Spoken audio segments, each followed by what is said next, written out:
ceux qui église et commis na état et commis les apôtres nabino ba serviteur de Dieu ce ngana ko ikoloba les apôtres nabino ba serviteur de Dieu na meki kolanda ndeko moko alobi bino bokomisa ba na nzambe lokola te mais bokomisa ba na nzambe ba esclave na bino. Mais quand je vois les œuvres là, je me pose des questions de savoir qu'est-ce qui se passe en réalité. Parce que quand tu m'as donné son nom là, parce que j'essaie quand même de vérifier, hein, je dis, pasteur, au lobby nangali kambobo, tu défends dans le cabo, il n'y a pas de problème. J'essaie de vérifier, mais quand les pasteurs dansent comme ça, Mukongwa, Koba, Zaïko et tout, là je me pose des questions.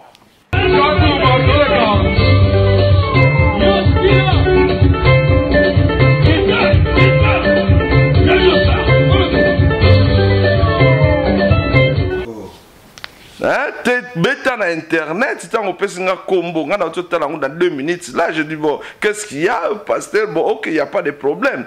On a déjà pasteur à Zobilo Mukongwa Koba. Mukongwa Koba?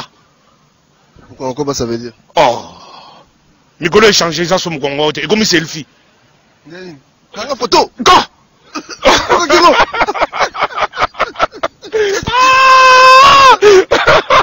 Bukakingo! Comment Bukakingo, boy? Quand photo? Hein, papa? Là, il y a un problème. Qu'on se le dise. Mais oui. Qu'on se le dise, papa. Hein, Dekonanga? Ouais, il y a un problème. Là, il y a un problème. Tant on a ce monde déjà, il y a un autre frère là, parce que j'ai fêté seulement vite là. Tant on a l'autre frère qui pleure, que pasteur Ndé, Adjoa qui moisi naïe, Ake naïe, seconde. Là, il y a un problème. J'ai ici ce côté d'entourage, mais bari c'est pour la bitumba.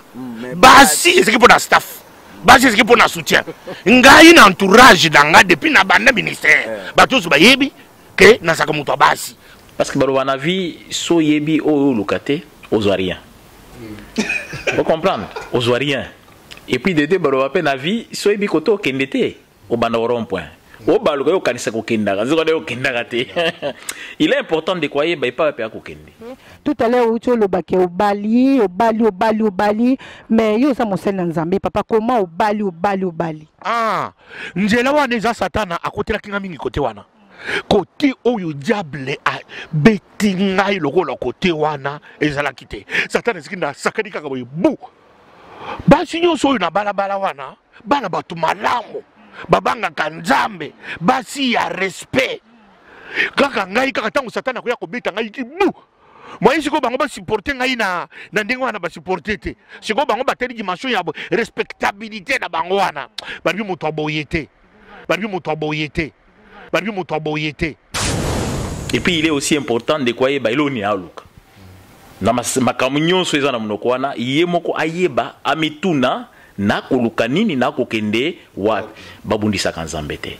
Babundisa musala nzambe te. Yesu akufana ikulusu poete batu bandi melaye. Il faut pas de quoi renforcer incrédulité ya bana ya batu. Parce que message on est amour makasi. Bana na nzambe bipa ibino boza to sengi bino. Botanga Romains 6 16 à 22. Botanga bokomona ete bozalaka ba esclave ba pasteur te ba pasteur bazana service na bino. Ndeko banda obima ngana ozala clair na yo direct banda obima na tomona fruit ya malamu te banda obanda na musala na on internet na tomona fruit ya malamu te tika kombo ya Nzambe sino te Nzamba obeta yo tika kombo na Nzambe sala makambo o mesa ko sala mais tika kombo na Nzambe tant que bato na moto na Nzambe tant que moi na Nzambe na iko kupekisa yo vraiment na bondelo na kombo na Yesu Mesia tika kombo na Nzambe tika kombo ya ba serviteur de Dieu sala musa na yo o yaka koya ko sala. Je pense que aux ala bien ils en a place mo ya bien pour na yo ils en a théâtre au sala théâtre na yo mais o tika musala ya Nzambe.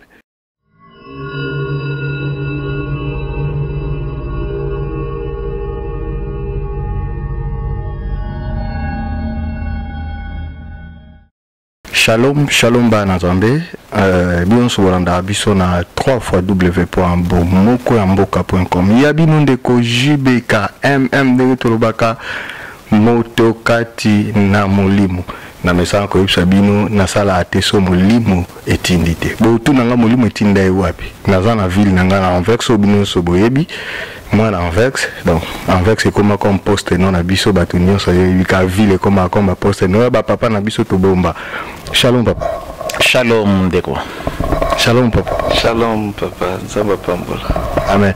Ngana yebi bino mais tango mususu ba ekoki koza la première fois na bomoko ya mboka bande kwa bomoko ya mboka pe bakoza na besoin ya koyeba tango mususu ba kombo boza banani bamoni bino lelo mbala liboso tango mususu na site na biso. Merci ndeko Jean. Ngai naza pasteur Muntu Louis naza en Anvers. Oui, ngai pe pasteur Matondo Celestino, donc naza awa na ville ya Anvers, plus précisément na Merksem mais tozo sala musala nzambe na Derne. Vous êtes connecté sur www.bomokoamboka. Lelo na mbel bino ba serviteur de Dieu mibale baza ko ivre na Anvers et za na masolo oyo ngana ekoluka bango to meka ko partager na bango ensemble ba meka ko fungola ba meka ko expliquer ba na Nzambe lolenge nini parce que ndeto mwana net il bosse banda bomba manango ba tu yeba raté to banda mona te po internet et ça raté. Donc makamono se banda bosa mananku ko banda osuka ka ta musuna 4 murs ta na lo ba 4 murs ba aigle ba pumbo déjà donc ça na kata église donc pasteur bena ni sa na kata église suika pa na bango internet ça ité mais lelo mundela ye ba phone donc tanga yo sala buzo bana yo ba tsheli phone wana donc tout ekoti eke donc yango to mona makamde ni ekomi ebele donc église et ça exposé vraiment na internet ngana ko luka ba serviteur de Dieu to meka ko solo la moi muke na ebité papa na zana ba biloko mibale misa tout ko partager na bino mais cause à la surprise na ebité ce qui ya liboso bolingi na meka ko expliquer bino toté papa awa tozali pona yo awa toza pona yo yo mutoko yeba epai wapi ko bandela biso tozali na pona ko yanola na oyo kotuna na biso question nga liboso bato na Nzambe est-ce que bozako reconnaître vraiment qu'il y a des faux et des vrais pasteurs na mabele auto na mokili o là il y a les vrais, il y a toujours les faux. Donc toujours reconnaître que ba vrai bazali ko exister pe ba faux bazali ko exister et pour comprendre bango il faut passer par la définition, comprendre qu'est-ce qui est vrai, qu'est-ce qui est faux, et comprendre maintenant n'est-ce vrai, dans la vérité, et puis dans la fausseté. Je pense que Nzamba lobela bino alaxa bino wapi ba vrai wapi ba faux. Oui papa, c'est vrai. Et c'est un tout belo moko. C'est qu'on ne peut pas parler de vrai sans qu'il y ait les faux. On ne peut pas non plus parler de faux sans les vrais. Bilo komi balewana et salema po ezala toujours. Et kozala kapé et banda kozala et ezali et kozala kapé kaka. Ti mukolo Yesu Christo a ozongela. Mais et loko ezamalam c'est que koyeba ndenge nini ko découvrir que o ezali vrai o ezali faux pona ba banana nzambe molimo mosanto oyo Yesu Kristo atikela biso ya onde sunga biso oto bengi molimo ya discernement koyeba ko discerner o eza malam o eza mabe o eza vrai o eza faux.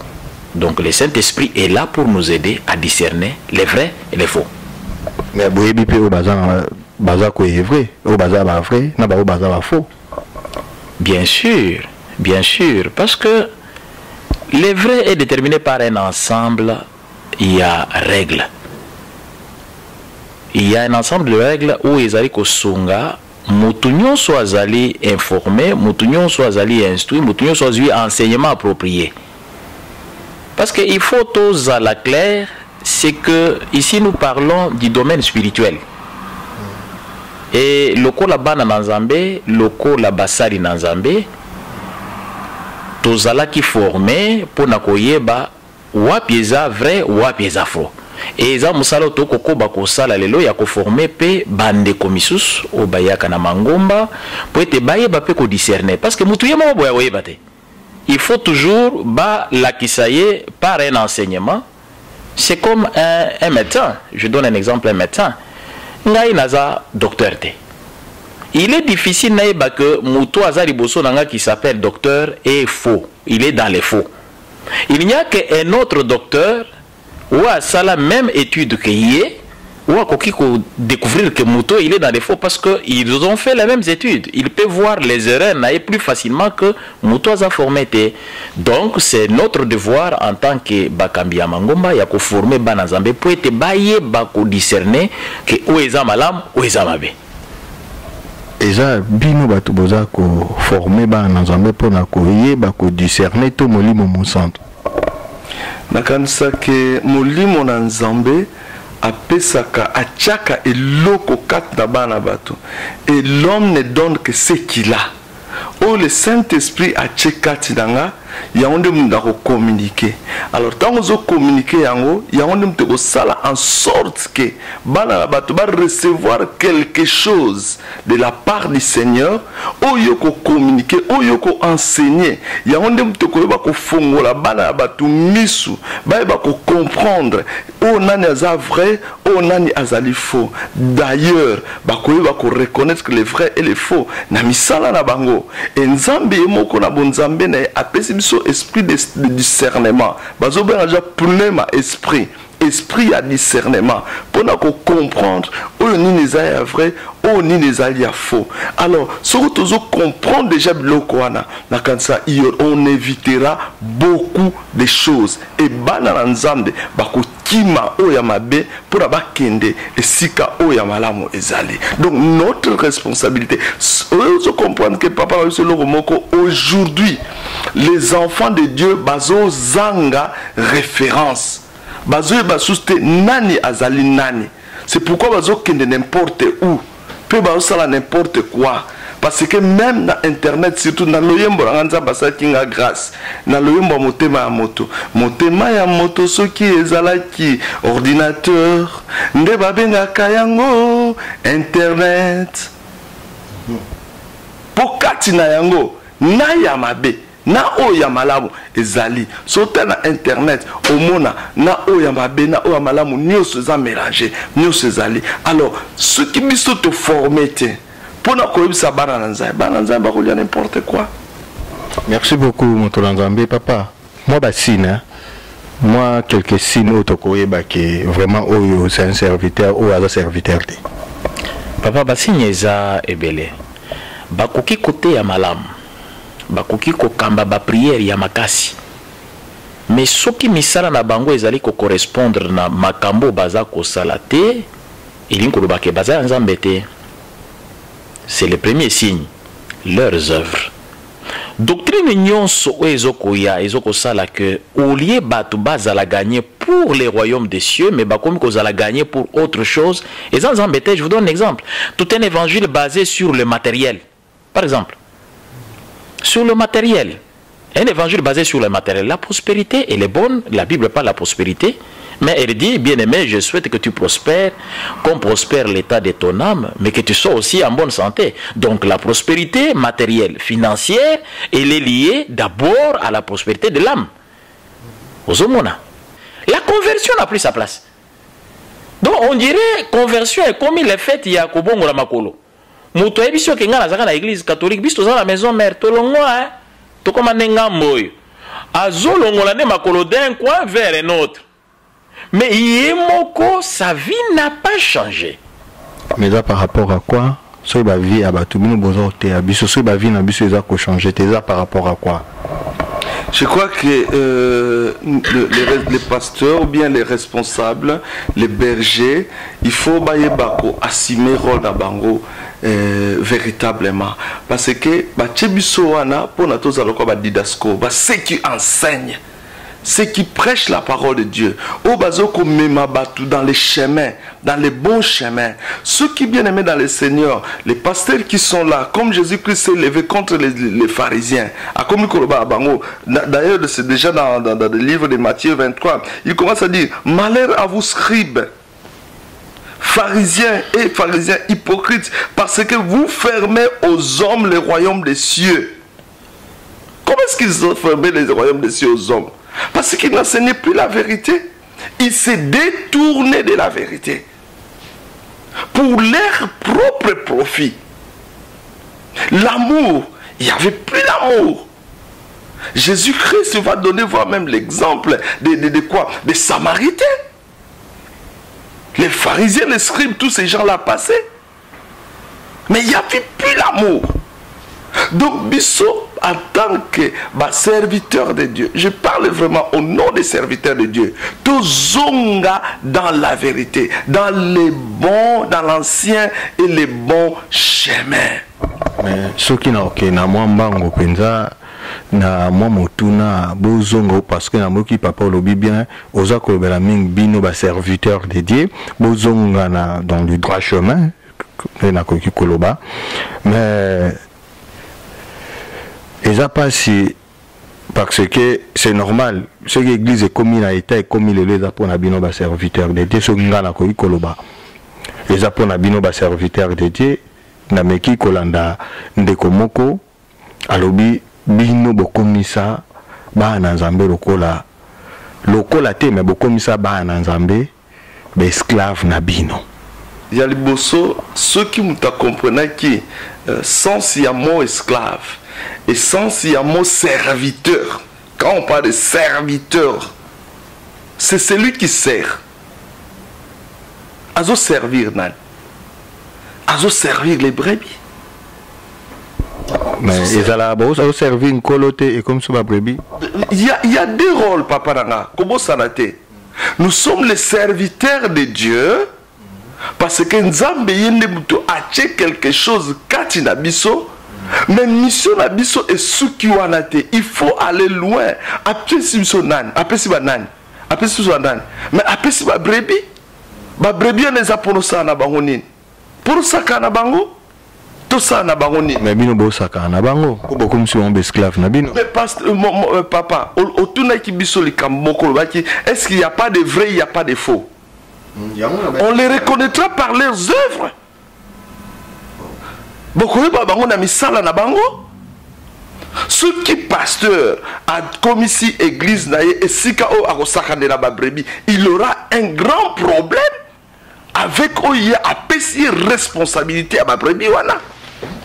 À cause d'un un grand problème parce que voyez-vous, nous tous nous sommes les brebis du Seigneur et le grand berger c'est lui-même Jésus de Nazareth et nous rendrons compte à celui qui nous a appelés. Nous rendrons compte, papa. Excusez-moi, je n'ai pas moto dans Zambé Kotoyo. Babi mususu pe kuna ba munaka kanga tiki diacre na cher a otea. Ye wana na ndakwa ya nani. Po nini diacre lokola esclave na ye yo kende ko servir ngana ke ko sepela nanga. Donc beaucoup misi biso ba esclave na bino moto na Zambé. Mais boyo ka pe sonité ya kolobaka ke boza ba serviteur de Dieu. Si ba sambusi bino boye vraiment papa. Ndeko eza mawa mingi. Eza mawa mingi ekoki kutu kolelisa biso fale kutu tolela pona nini po ete makambo oyo yoki otokomona eza na ba réseaux sociaux eza makambo soni pona bao babengami basali na Nzambe mais tant tokotala ngo eloko ya sika eza kuna te eza te pourquoi nalobi na yo awa tango tuni mutuna ya vrai na faux na ebisio on reconnaît les faux par leur enseignement. Déjà eloko yozolo bawana ya que de momoko alobi quelque part nga ko tanga ta komone po ayeba ina ya eza bishop Chatumba so boyebi ete komone bishop Chatumba mutalobi a panza bino ba serviteur de Dieu misa na bino bosala eza problème ya enseignement. Et un problème enseignement. Na ebisio na ebandeli était enseignement nyonso o ezali na référence parole dans Zambete ezali banda o alobi wana soki otuni ye verset nini asaleli na Bible mpona koloba ke bafidèle baza ba esclave ya bapasteur nayebi te so apeso yo mais ngai na oloba oyo nga nayebi parce que le vrai les faux bayebaka yango par rapport à au vrai qui existe soki otana loba na Nzambe apôtre Paul na 1 Corinthiens 7 sotangi à partir ya verset 22 verset 23 okomona ke apôtre Paul alobi était esclave ou azalaki appelé dans le Seigneur a été affranchi de même que ou azalaki mutu babenga mutu libre. Au verset 23 il dit vous avez été rachetés au grand prix. Alors ne vous mettez pas, ne vous faites pas des esclaves des hommes. Ça c'est l'apôtre Paul. Je dis bien 1 Corinthiens 7 verset 23. Vous avez été rachetés au grand prix du sang de Jésus-Christ à la croix. Alors ne vous faites pas passer pour des esclaves des humains. Moi ce que je veux dire c'est que Jésus lui-même, là je parle de l'apôtre Paul, Yesu Yemoko. Il est arrivé un moment où on lui a posé la question de savoir qui était plus grand Naba disciple entre Bango. Alors qu'est-ce que Jésus a répondu? Jésus dit que celui qui veut être grand se fasse esclave des autres. Quand on cherchait un grand, on cherchait un chef. C'est comme pour dire que pasteur, chef, fidèle, esclave. Oui, mais ça être pasteur, c'est un serviteur. Un serviteur. Le pasteur est au service. C'est celui qui est chef établi dans le temple qui est en réalité au service. Les brebis de Dieu ne sont pas des esclaves de pasteurs. En tout cas, moi j'ai dit, oh nyo sozula na minito soki oza na lingomba, oyo ba ebisio ke yo oza esclave ya pasteur na bino bimakuna. Pourquoi? Parce que Bibi et Lobby que il n'y a rien en commun entre les ténèbres et la lumière. Il n'y a rien en commun entre les temples de Dieu et les idoles. Alors, Nasuka Bibi et Soukisi Lobby, sortez du milieu d'eux et séparez-vous. Ce qui vraiment na lingomba yoko sambera pasteur na yo, a lobby na yo koza esclave na yebima. Parce que ngai pasteur, je suis esclave de Dieu. Moi-même. Je suis au service des autres. Être pasteur, c'est une lourde responsabilité, mon frère. Non. C'est juste une grâce, je peux le dire. Pourquoi? Parce que Nzambepe aponaka mutu nyonso te pas comme un pasteur. Papa, lelo, pasteur ba comme yebele. Soki pe otuni yaza pasteur autela wapi. Eye banaka pete. Na mutu akamba yo, tata no ya molimo aza wapi? Ayi banaka te. Rabbi Melchizedek. 3 fois w.bomoko ya mboka nena lobara ya mboko yo hein ya mboko da bomoko ya mboka ya bino ndeko jibeka mmvd moto kati na molimo na yambeli bino bata molimo boyoka kande bao ya nola na mituna na biso toza ko continuer na tosi cette émission na biso te toza ko continuer ba question kebana ko kende ko bala mwasi oyo baboye kuna ono baswa mbala mbali mabe kiteli bulingo isila mukoro bosa na bakana mabenyo so basala ye papa mutema ezongiti ezongi on comprend yango toujours mon bureau Congo est commis et belle pourquoi il n'y a pas un conseil dans l'église où ils ont la marche à pasteur on dirait pasteur à quoi la police il est le seul qui contrôle tous les autres fidèles dans les temples yo conduite na les malamute yo ba ibisi biso via pasteur mutu alandelaka asate. Mais si tu lobby via pasteur mutalande la kazate papa yo kondima ngai frère Jean Mutona yaka na kombola ka église na ya ko vandi sona lobana yo que pasteur ko tambo aneza malamu te c'est comme ça dimanche mais 1 mois 2 mois okoyi ko le kasuna cherté parce que ça ba légal na bino bondima biloko wana te botika kondima ngo jamais que mundi moka ya ko lobana yo pena passa yo vision yo mo bandi makam na yo mundi moka ya biso que non papa o tambola bien te 1 mois ko simba cherté.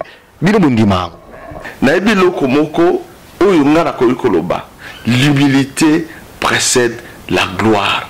L'orgueil précède la chute. Oyebi kanda ya David devant Nabal. Nayebi koza mwana nzambe. Otanga ka Bible. David tangwa tombo kaka. Pour nini à cause tout simplement parce que David azaka ko batela Nabal, azo batela biloko Nabal. Mukolo David azaka na nzala. Atindi batu na ye. Bon, na abai pona kimia. Nabal tellement mutema nezalaka marque alobeli David makamoko mabe. David a tomboki avec 400 personnes abattues ba mopanga ba kende ko détruire ndako ya Nabal. Obi mutasi saka kanda ya David. Pe après ça un conseil Abigail. C'était seulement une dame. Nanya mutakendaka kolobana Abigail. Ce n'était pas un grand. C'était un serviteur simple. Un simple serviteur. La kokutana Abigail. Abi mama neza boto kufa. Papa neza wana asali mabe. Na yebi loko moko. Si un homme de Dieu est humble du cœur, akoyoka bandeko ba otambana lisanga. Sokoza humble du cœur, même ata mwana oya muke akoyoka et pas ko respecter. Parce que ngana ndenge nanga na yebi ko respecter mutu nyonso. Même ata mwana muko, même ata mwana oya muke. D'ailleurs, nani yebi avenir ya mwana oya muke. Nani yebi avenir ya ndeko lobi ozotambla na ye. Nani yebi soki conseil ko pesa yo et tu vraiment pas ya nzambe. Est-ce que sommes-nous des dieux? Te yebi nyonso tout? Qui n'a jamais fauté? Papa nanga, peut-être Dieu ne toko yeba ko mon erreur nanga d'ailleurs na yo solo mo ceux qui bam sous o baza mal géré. Ba peut ko gérer gloire te. Ndenge ba bouti gloire wana ba ko gérer en côté ba gérer en côté. Ba ko ça la faute facilement. Mais oyazana c'est azo observer, azo mona, ako zongisa yo, pozongi na bon chemin. Mais oza très important, tous en a écouté à Saint-Esprit. David, le côté David, n'angito me kaka pe ko vanda ka kota David wa. David a tomboki pour nezana moto moko akata mangenga ti a hotelemela kombo yankolo. Mais bino tout le monde il y a des serviteurs, il y a bateau ba le kana internet, bazwa ko loba kombo ba serviteur pour na ko détruire œuvre yankolo. Mais ils ont un pasteur mon côté azako telema a telema lokola David à loba. Ou bien ils ont un système où nana salata bambali banga to ndengeni. Yango yo mona biso ndeko. Yo mona biso po toyeba ko tomeka ko yambola par rapport na makambo to ezoleka. Le mal reste mal. Le mal reste mal. Nous n'appellerons jamais le mal bien, ni le bien mal. Voilà pourquoi le Kwaliboso to recadrer, c'est que par rapport à l'enseignement, nous sommes à Béouza, qu'on cadre na Bible, mais bon, bandini qui cadre na Bible, il faut que les chrétiens à Béré. Bazala kasuki bazote ya bango, bazala ko vérifier makambo ba côté ya bango. Taba na zambe belé le ba okende église, ake makolo kaka bongo maboko pamba. Et là, quand on a été, dans la Bible, pour vérifier. Il y a un faux pasteur qui a profité de la naïveté de bango. Mais il va vérifier un homme de Dieu, quand il est devant le peuple de Dieu, il doit parler de la part de Dieu. Un pasteur ne peut pas passer liboso à Batupo pour démontrer ndengeni naza mayele, ndengeni nyatanga, ndengeni naibi makambo vie. Non, le pasteur vient pour alla kisanzela ya nzambe. Nzamba che wana pour alla kisa badabatu. Et tant pas ça kisa, il faut yo ba ko la kisa o vérifier makambo za oloba. So biloko akoloba ya na Bible te, c'est que za nzambe te bima. Bima. Mutu azo azo biso ke te pasteur bilo bozala ba esclave na biso ebimeli wapi atanga wapi na Bible te yene mutu zamba saleka munoko na ye po ete abimisa na munoko na ye po bandimi ya soi disant église na ye ba bazala ba esclave na et puis balongo bakende Non, mais il y a ça peine à limite. En tout cas, Parce qu'il a évité, hein. Bishop, on a évité l'église à Kawa pour préciser son adresse à l'église pour le moment de naïbi que Bishop a une église dans le système Kaya. En tout cas, papa, les bien-aimés, peut-être, Oazolo Bamakapo, on doit apprendre à Ngai na ebiete. Ngai na joie tant comme on a été. Donc, vous devez apprendre. Azana église, Azana église, ça, c'est son problème. Un pasteur qui n'a pas d'église, quand on parle déjà d'un berger, c'est-à-dire, au moins, na bergerie, on a pas brebis, il faut bazala. So ba brebis bazala, là, il y a un problème. Là, il y a un problème. Bah, je crois, mais est-ce que on peut dire malam? Je ne sais pas. Mais quand je vois les œuvres là, je me pose des questions de savoir qu'est-ce qui se passe en réalité. Parce que quand tu m'as donné son nom là, parce que j'essaie quand même de vérifier, hein, je dis, pasteur, au lobby n'a pas Kambobo, tu défends dans le Cabo, il n'y a pas de problème. J'essaie de vérifier, mais quand les pasteurs dansent comme ça, Mukongwako, Bazaïko et tout, là je me pose des questions. Oh.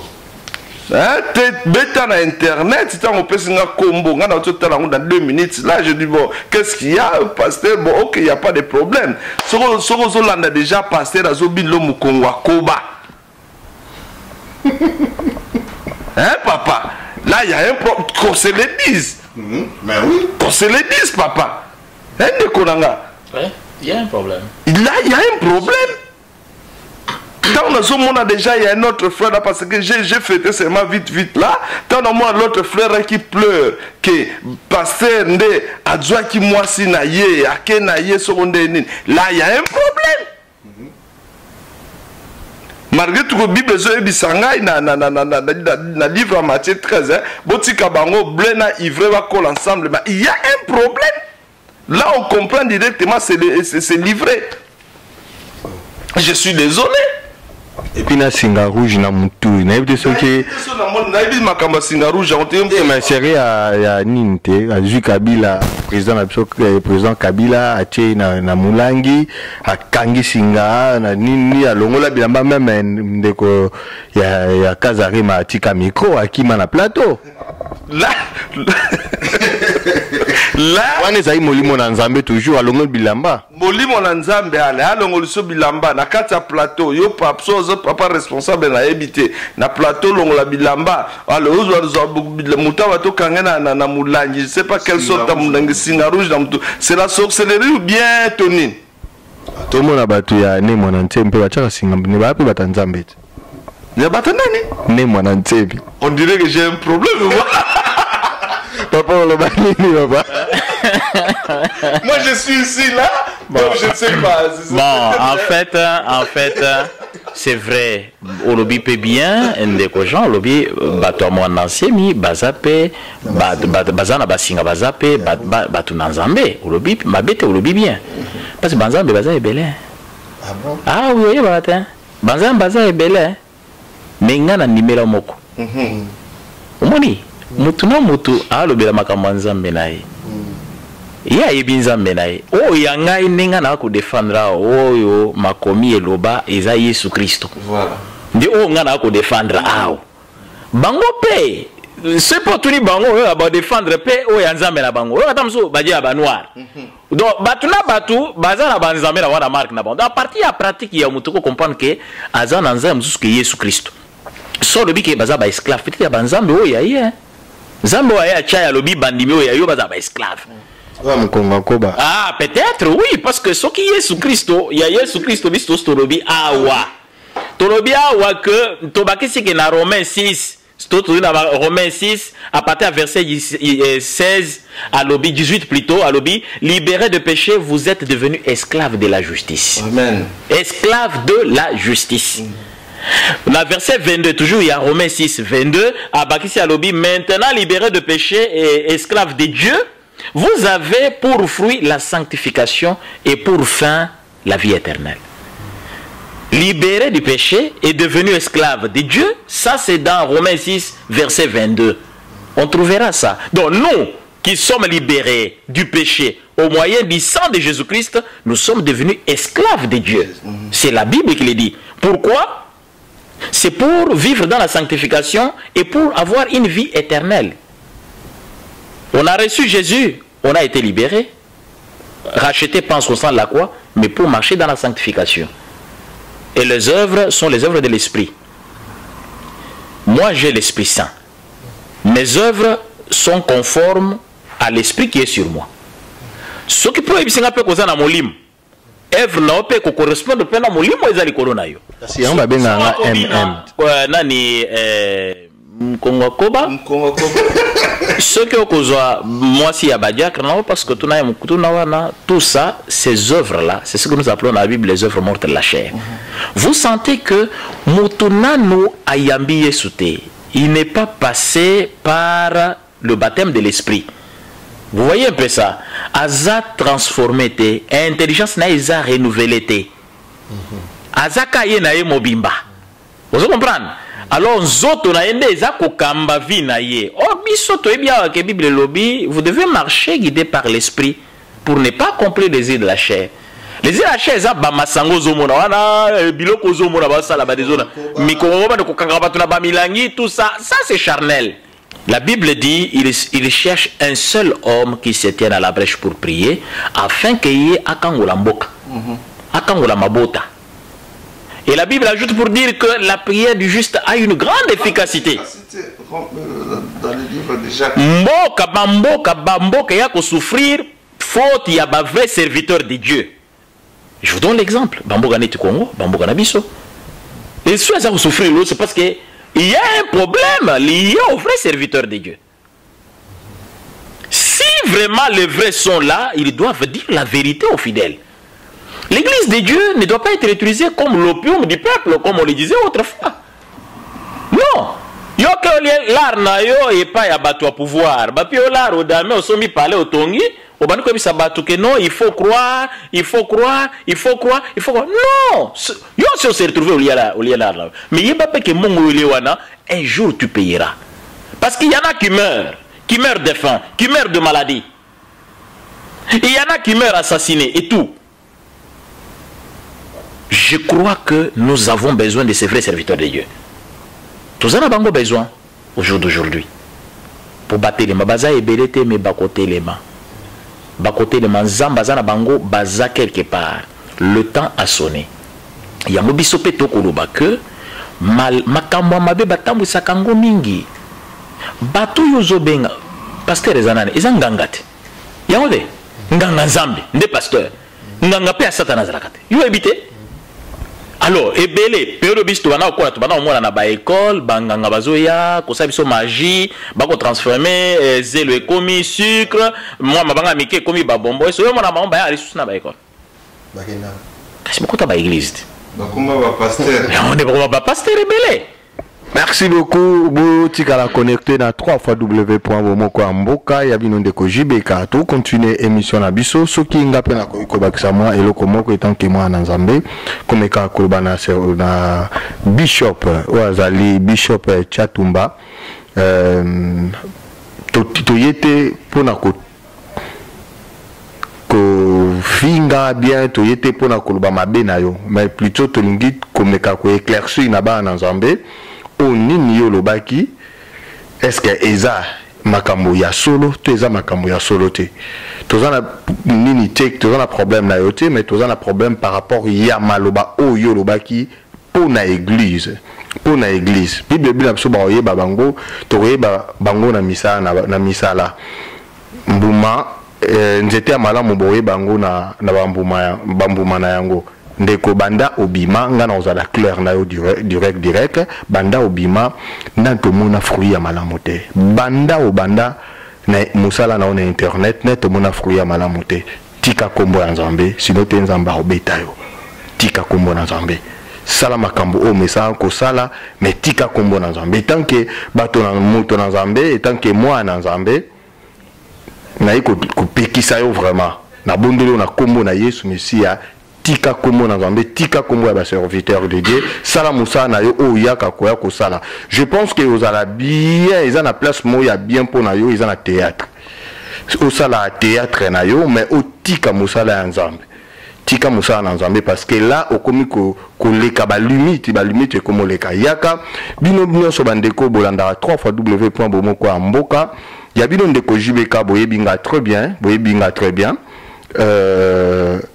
na yaka pona komeka kozongisa oyo nyonso eza koke mopandi ndeko Chatumba aza wana pona biso na poto toza na eloko osala te tellement un mot télévision mindelo za en Allemagne mais qui allemand olobano ngo te mo tala pe TV na bango ezati ya to koya toujours na internet ozaka na Flandre néerlandais mo bulu donc mo Hollande mo télévision ezate to koya na internet otala su yango su isa ki na biso ba na Nzambe na bato basambela tutala Chatumba totala ye makambo ya oloba mais makambo wana eza mamwa Nzambe te donc Chatumba soko ye sala théâtre na yo mais ko sala théâtre na kombo ya Nzambe te papa moi conseil pona moto na Nzambe tosengi na ye mpona bolingo na Nzambe po ete aza mpe ekelamu na Nzambe Yesu akufa na ekulusu non pas nalobi aza ekelamu Yesu akufa na ekulusu mpona bato malamu te akufa mpona bato mabe atandi maboko mpona oyo nyonso alingi apesa ye motema ayamba ye akoma mwana na ye par rapport na eloko wana parce que ndeko pe na tangaki pe eloko yango alobeli pe makambo badim ke biso ba pasteur musa biso eza ko kenosenga badim na ba fidèle alors so ba fidèle ba libérer dimte parce akangela ba onkanda ya mona pasteur alobisa bango lisusu te moi biloko wana eza biloko mabe makasi quand nous le baki font de quoi yeba eloko ya linga sala ayeba eloko ya linga sala il faut ayeba parce que dans la vie so yebi o lokate aux rien vous comprendre aux rien et puis de deux baro appel la vie so yebi koto kendete au bana rond point au balo ko kanisa ko kenda ko kenda te il est important de quoi yeba pas pa ko kende. Et puis il est aussi important de quoi yeba iloni aluka na makambo nyonso eza na monoko wana ye moko ayeba amituna na koluka nini na kokende wa babundisaka Nzambe te babundisaka musala Nzambe te Yesu akufa na ekulusu po ete bato bandimela ye il faut pas de quoi renforcer incrédulité ya bana ya bato parce que message wana etambouri makasi bana na Nzambe bipai bino boza tosengi bino botanga Romains 6 16 à 22 potanga bokomona ete bozalaka ba esclave ba pasteur te ba pasteur baza na service na bino soki na lingo moza ba commission bongo bima luka epai wapi ko sambela et puis bipanyo sokokota bate lo banzambe verifiaka so eza yango te bima tozana batango mabe moto na Nzambe conseil pour na bana Nzambe so ko conseil pe ndeko Chatumba soko ndeko Chatumba na ko conseiller parce que na ebie penza malamu te mais moi makambo ezolobama awa eza vraiment mawa mingi. La Bible nous dit l'homme récoltera ce qu'il aura semé. Donc bien aimé dans le Seigneur na ebi ke ndeko ne azosa ndengwana azopengwisa bandeko belé ba osala ke bato belé bakoma ba incrédule. Alors soko alingi vraiment Nzambe soka ngi penza ko tambola na nzela Nzambe na robso eloko moko ne Bible sur na Romains 12 abi je vous exhorte donc frères par les compassions de Dieu à offrir vos corps comme un sacrifice vivant, saint, agréable à Dieu, ce qui sera de votre part un culte raisonnable. Or, ça va quitter le mot déraisonnable. Donc, ne vous conformez pas au siècle présent, mais soyez transformés par le renouvellement de l'intelligence. C'est ici que ça commence là. Renouvellement de l'intelligence. Si c'est un homme intelligent,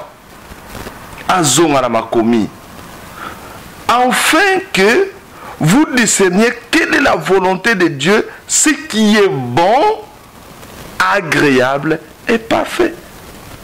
Ce qui est bon. Tant Tant que Zobina Mukongwa Koba, est-ce que vraiment tout est permis, hein? Il n'y a pas de problème. Mais l'apôtre Paul dit, tout n'est pas utile. Si donc, bana nyoso nzambe. Problème exact, na quatre églises, na babar, ale biso nyoso Mukongwa Koba, ale tokei. Non. Est-ce que c'est vraiment agréable? Est-ce que c'est vraiment bon? Est-ce que c'est vraiment normal? Ce qu'on dit, il y a la parole de Dieu dans la vérité, reste dans la vérité. Ne contourne pas la vérité. Peut-être le dit au yebana, peut-être bayo, mon à cause de l'actualité. Ce n'est pas ça qui fait l'homme. Ça risque de te détruire un jour.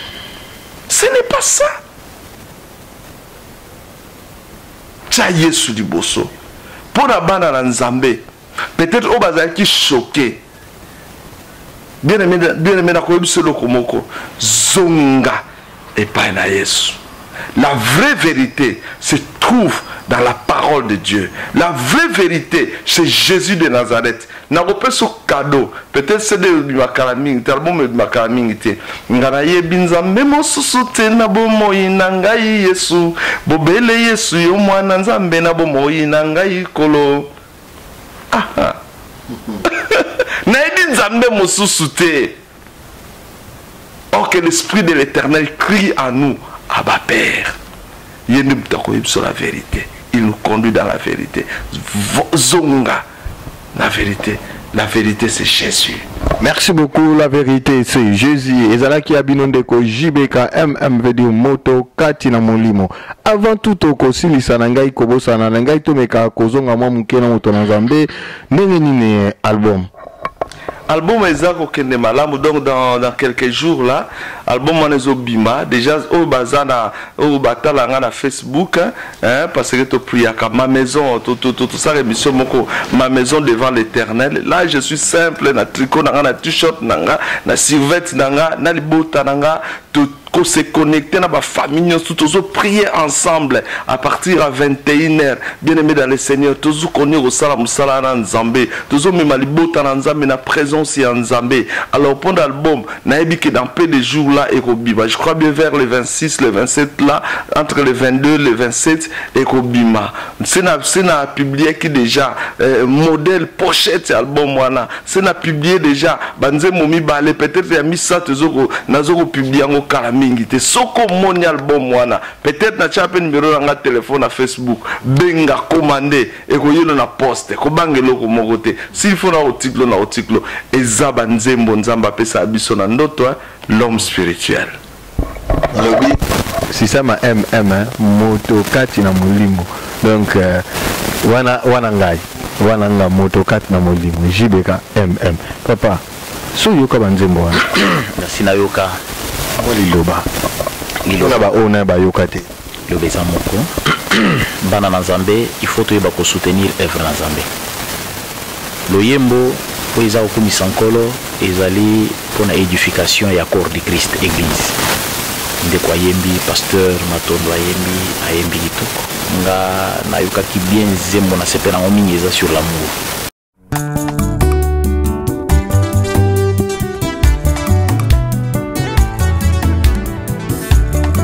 alongolite abakisite asangisi nyonso apesi kombo moko bolingo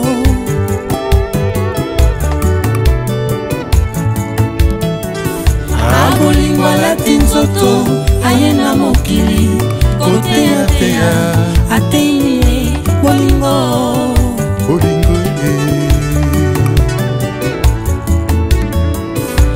andimi kopesanga pembe ya kamati moindo masumu nanga pembe nde bosantu na ye aza bolingo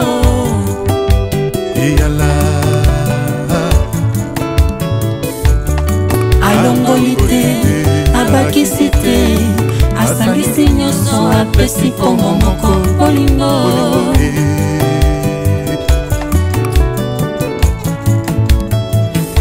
abolingo alati nzoto ayena mokili koteyateya ateilie bolingo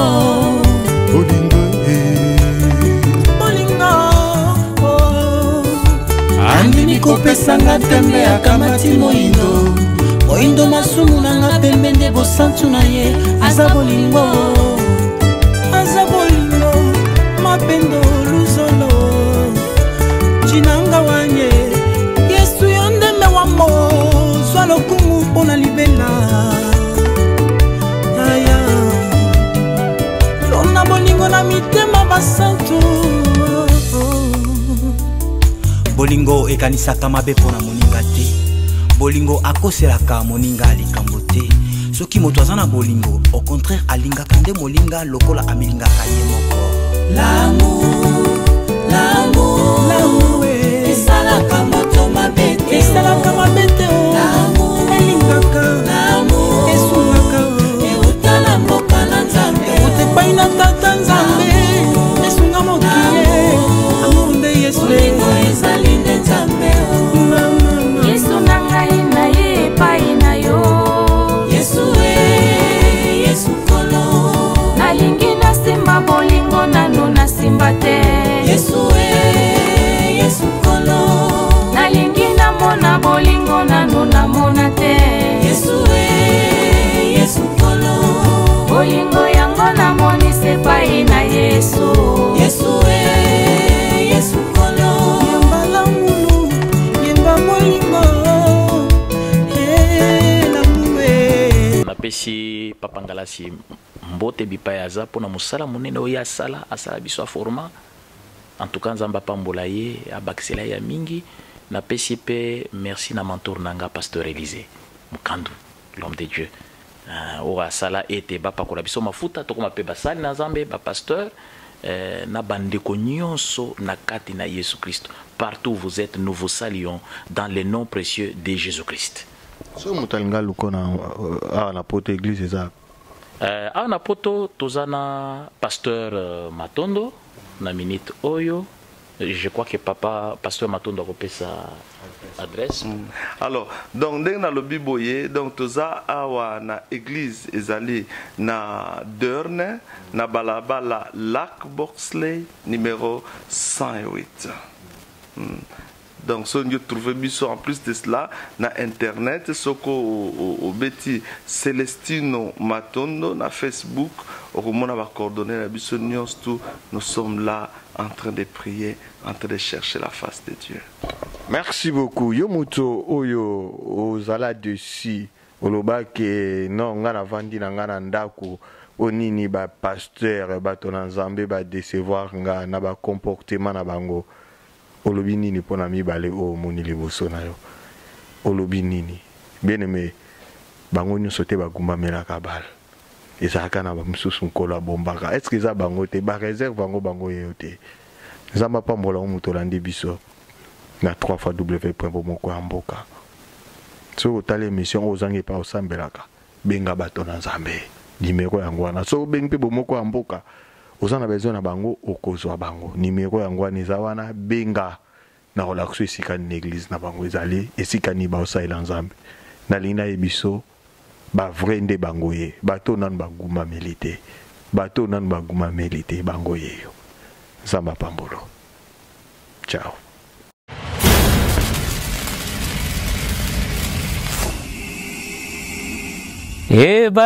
Ebayaye lutala mambwe Joledi wa bomoko ya mboke binisi bango biloko bya sike biloko bya likolo biso bana mike kazangulu tokolanda kaka bomoko na mboka www.bomoko-ya-mboka.com Yolanda yango Lolanda television yiki mvuka kimosi tolelaka ebele tolanda radio bomoko ya mboka radio television bomoko ya mboka mudingala bobatela nga bolanda television bomoko donc ya lisanga Joledi wa tosalela bomoko ya mboka toza na kati ya Kongo bapère bamère mboka kaza www.bomoko ya mboka donc muki Kongo batela nga yiki mvuka tolanda bomoko ya mboka idio tulombeli betu mukusande television dodeni Joledi wa television dodeni di betu radio yoyeni ibetu biso bana mike kazangulu tokolanda kaka bomoko na mboka.